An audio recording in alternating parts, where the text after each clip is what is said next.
یہ طویزوں کے لیے نہیں ہے۔ بیٹیوں کی شادی کریں، جب اس کی رخصتی کی باری ہے اس کو اوپر کر کے نیچے سے دلہن اتاریں، یہ اس لیے نہیں ہے۔ جھوٹیاں قسمیں اٹھانی ہو پھر قرآن اٹھا لو، یہ اس لیے نہیں۔ یہ قرآن کس لیے ہے؟ یہ پڑھو، اس کو سمجھو، پھر اللہ نے جتنی زندگی دی ہے اسی قرآن سے سمجھ کے اسی تعلیم کی گزارو۔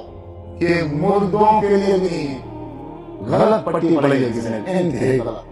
یہ مردوں کے ساتھ دفنانے کے لیے نہیں، یہ مردوں کے کفنوں پر لکھنے کے لیے نہیں، یہ گھول گھول کے کاغذوں پر پینے کے لیے نہیں۔ اس سے شفا حاصل کرنے کا طریقہ، یہ جو طریقے ہم نے بنائے ہوئے یہ اس کے لیے نہیں ہے۔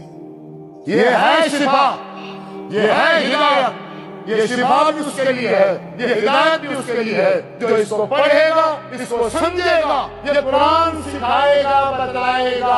اے مسلمان تو بیمار ہو گیا ہے، اب اس بیماری سے چھٹکارا کیسے ملے گا؟ یہ قرآن بتائے گا۔ اب میں راستہ بھول گیا ہوں، صراط مستقیم پر کیسے آؤں گا؟ قرآن بتائے گا، رسول اللہ صلی اللہ علیہ وسلم کا فرمان بتائے گا۔ اللہ تعالیٰ سے دعا ہے، اللہ رب العزت میں نے جو سنا ہے اور آپ نے جو سنا، ہم سب کو اس کے مطابق عمل کرنے کی توفیق عطا فرمائے۔